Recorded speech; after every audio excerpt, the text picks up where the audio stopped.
People like you aren't needed here. Just disappear, my boss told me. Mary always had something nasty to say whenever we crossed paths. I finally reached my breaking point. I forced a smile and said, "Useless people should be fired, right?" "Yeah, finally you get it," he replied. Mary seemed to sense something was off, but took my reaction as acceptance. Her demeanor quickly shifted back to arrogance as she flashed a nasty grin. Little did she know, at the shareholder meeting the next day, Mary would end up kneeling before me. "My name is James Smith. I'm a 41-year-old salaried employee. I grew up comfortably, but everything changed when my father passed away from a stroke just before I graduated high school. Losing the breadwinner left my mother and me in a tough spot. My mother had no work experience, and I was preparing for college entrance exams. I also had a younger brother who was much smarter and had our father's high hopes pinned on him. I believed he would benefit more from college, so I decided to forego further education and start working. I took a part-time job nearby, and after a few years, became a full-time employee. The company I work for isn't as well-known or well-paid as some big corporations, but it has a warm, friendly atmosphere. Even though I only had a high school diploma, I was warmly welcomed. Many people shared their work knowledge and personal advice, thanks largely to President John Williams. President Williams had also given up on college due to family circumstances and started the company with a friend. Several employees, like me, had only high school or even middle school diplomas. President Williams always looked out for us, inviting us to meals and giving generous bonuses. His caring nature earned him the respect of every employee. However, that atmosphere was disrupted by Mary Johnson. Recruited as a department head for her exceptional talent, Mary came from a wealthy family and had attended elite schools. She flaunted her expensive accessories and often bragged about her possessions to us. Mary had a terrible work attitude. She looked down on employees without prestigious degrees, treating those with only high school or middle school diplomas as servants. Her comments made it clear she considered us lower in society. Unsurprisingly, she was avoided by everyone. Mary particularly disliked me and made snide remarks whenever we met. "So, you only have a high school diploma. I don't need useless grads like you on my team." Hearing this all the time left me exhausted. One day, I asked her why she spoke so poorly of me. Her response was shocking. "Poor people with only a high school diploma are unpleasant to look at. I don't want you in my sight." It seemed she genuinely felt that way, as she never gave me meaningful work and only assigned pointless tasks. Just yesterday, she handed me a broom and a rag, telling me to clean a storage room full of junk. "This room might be used someday. If you clean it now, it will be nice and tidy later. Even a useless high school grad like you can handle this," she insisted. I tried to explain that I was too busy, but Mary wouldn't hear it. "Maybe someone else who's free can do it, or we can handle it during year-end cleaning," I suggested, bowing my head. Mary was furious. "Are you refusing a task from your superior? You need to restart your career from scratch," she said, shoving the broom and rag into my hands and standing guard. With no choice, I began cleaning. After 10 minutes, Mary got bored and said, "Do it as soon as you're told next time. I'll let you off the hook for today." Finally, I could return to my actual work, but that was a mistake. A few hours later, Mary stormed in, shouting, "Why did you stop halfway? Don't you have any sense of responsibility?" I held back my frustration, listened quietly, and was left mentally and physically exhausted. Everyone in the office wondered how Mary became a department head.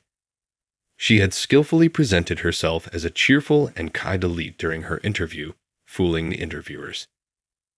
Mary had a history of impressive achievements at her previous job, which earned her a department head role here. Her reputation for business management preceded her.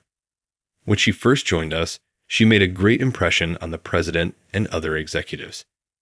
At meetings, She was all smiles and very proactive. It was hard to believe she was the same person I had met. When Mary initially arrived at our office, she was polite and professional. She introduced herself as Johnson, the new department head, and expressed eagerness to work with us. We had high hopes for her. But as time passed, her true colors began to show. She started acting like a tyrant. Mary had a habit of flattering the higher-ups while treating her subordinates poorly.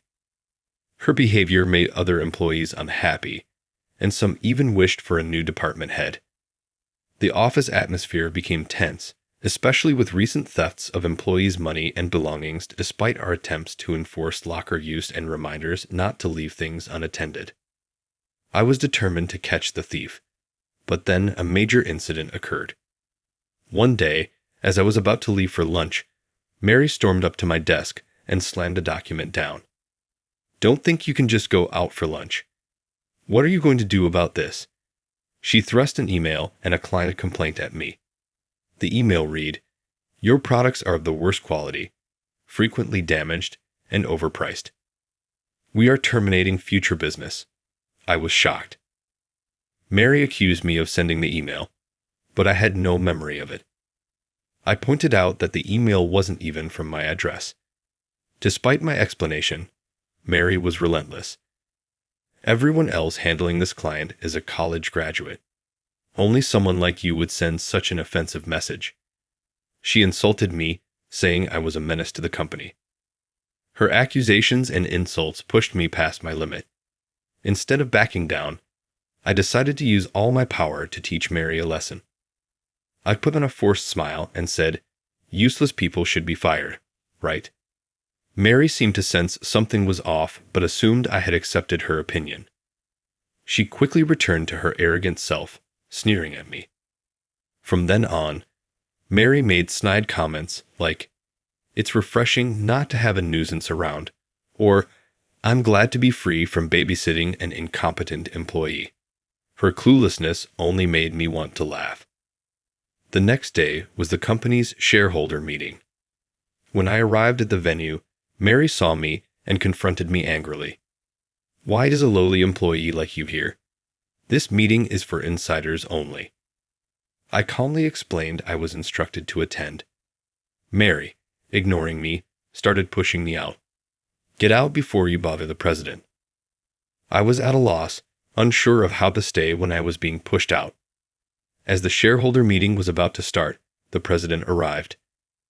Mary interrupted my explanation, putting on her polite smile for him.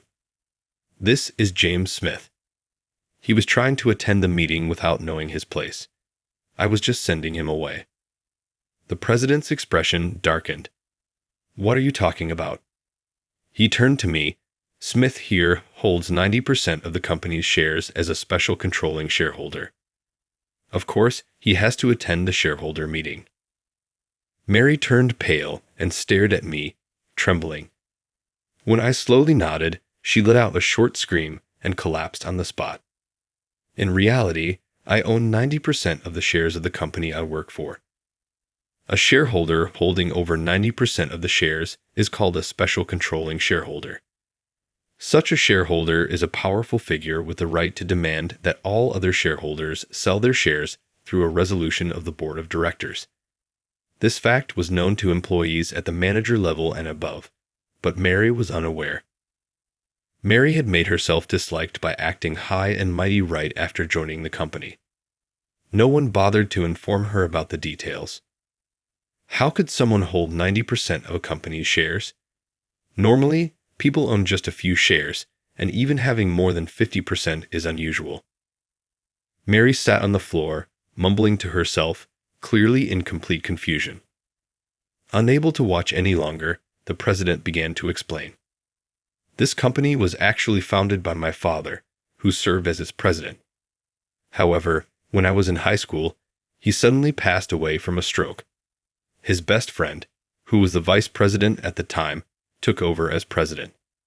The president also arranged for me to join the company immediately after graduating from high school to groom me as the next president.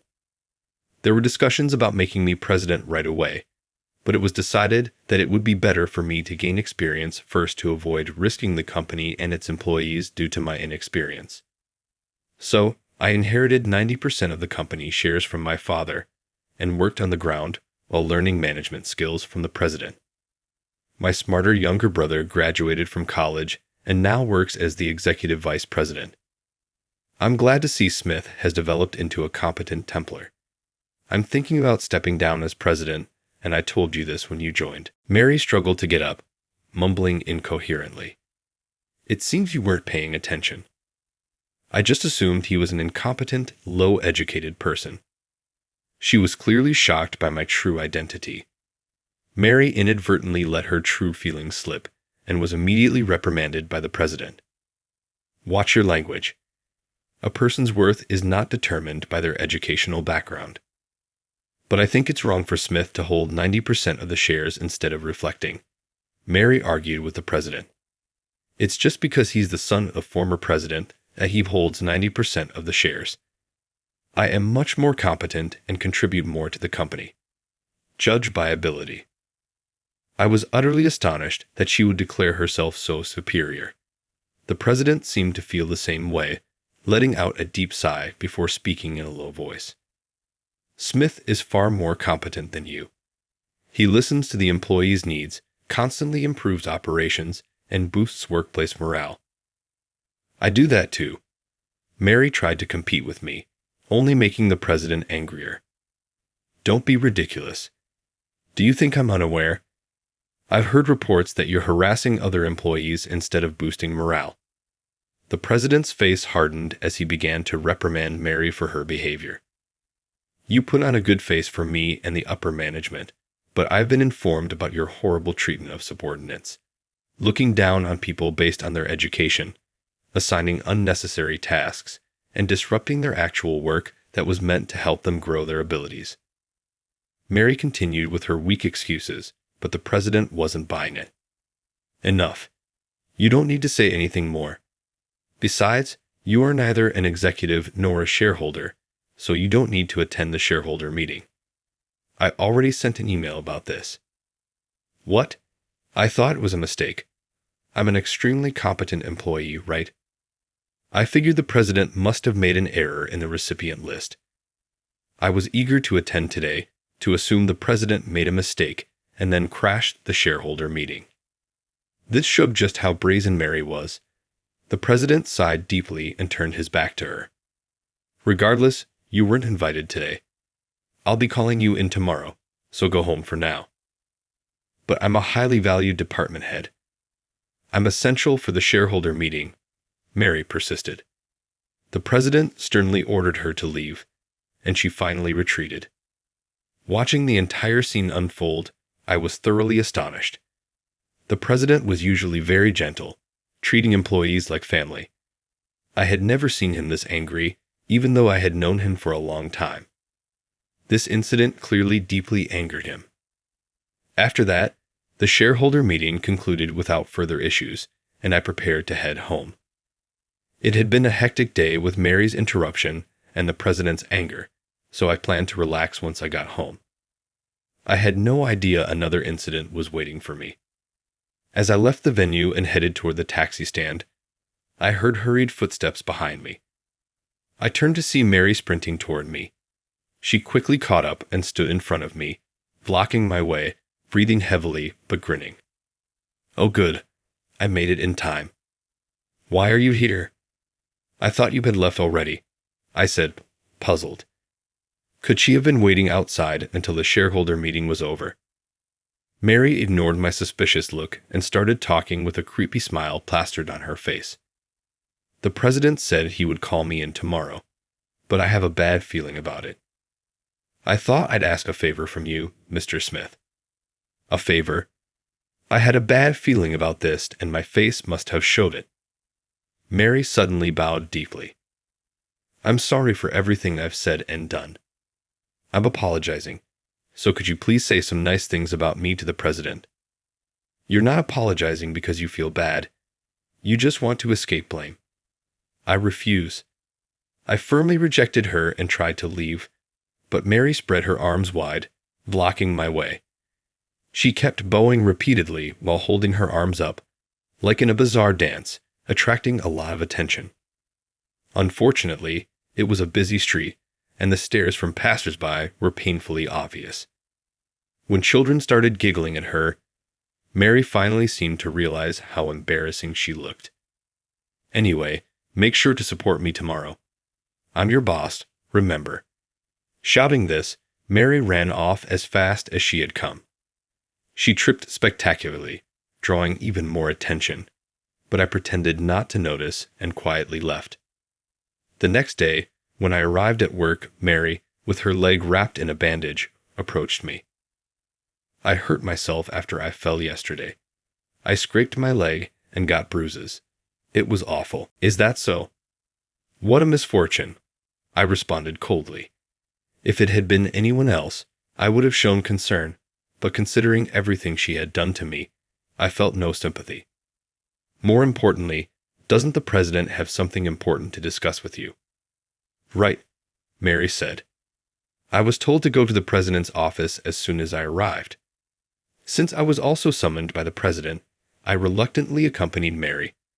She kept complaining about her foot pain and insisted on walking slowly, which was really annoying. Throughout this, she never apologized to me.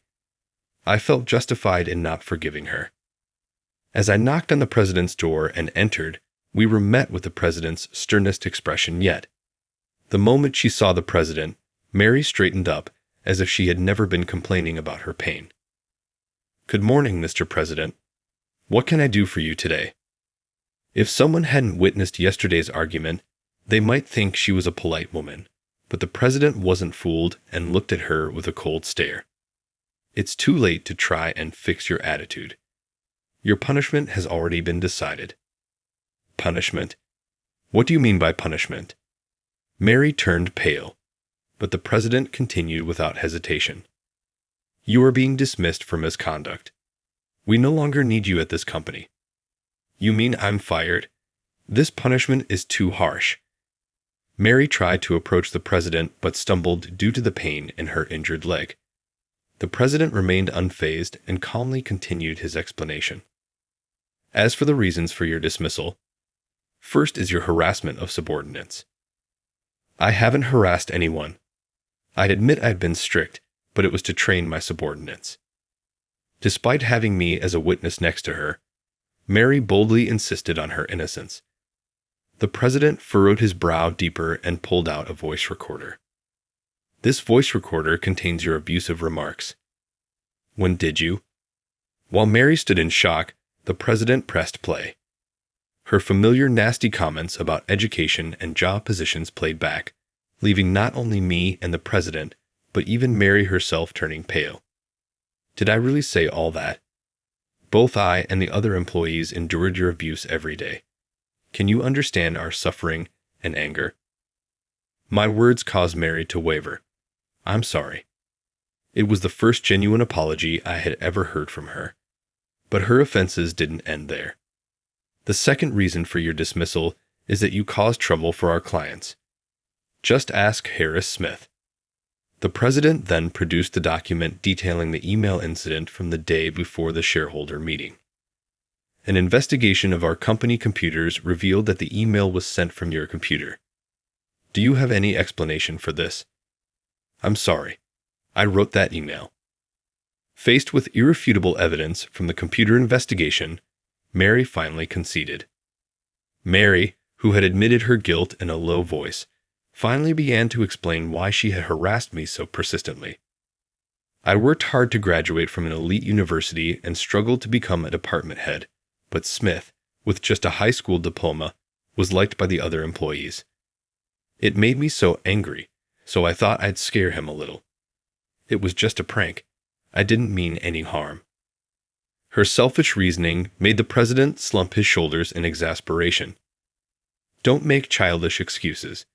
And what about the third reason for your dismissal? The president then showed us footage from the security cameras installed in the office.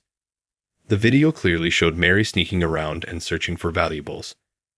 Mary turned pale and stared intently at the screen. Her previously remorseful demeanor vanished, and she began to sweat nervously as she fired questions at the president. How?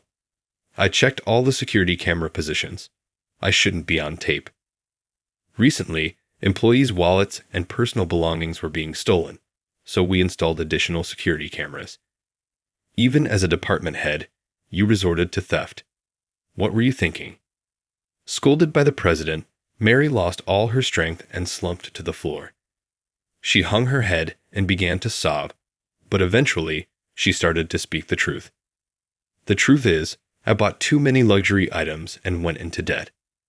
The repayment deadline was coming up, and my parents wouldn't help me anymore, so I resorted to stealing from the employees. I had no idea Mary was buying luxury goods on credit.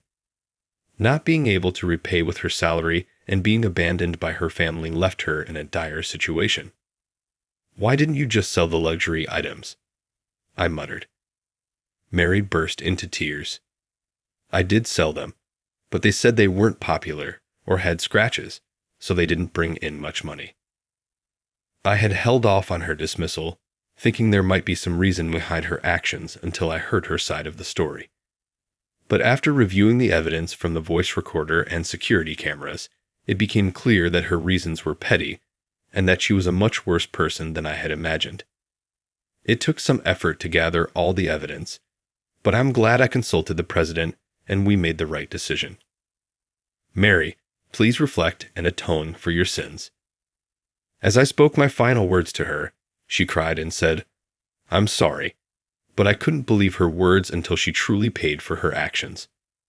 Afterward, we consulted the police about Mary, and she ended up with a criminal record. A thorough investigation revealed she had stolen from donation boxes at temples and shrines, which ultimately led to her imprisonment. I hope she sincerely reflects on her actions and atones for her crimes. Meanwhile, I spent my final year of training as Mr. Williams's secretary before finally becoming the president. Moving forward, I plan to continue valuing employee performance over educational background and aim to create a rewarding workplace. My brother, who was the executive vice president, has now become the vice president and is my indispensable right-hand man. His dedication inspires me to keep striving. I want to continue working with the people around me to cherish both the company and its employees.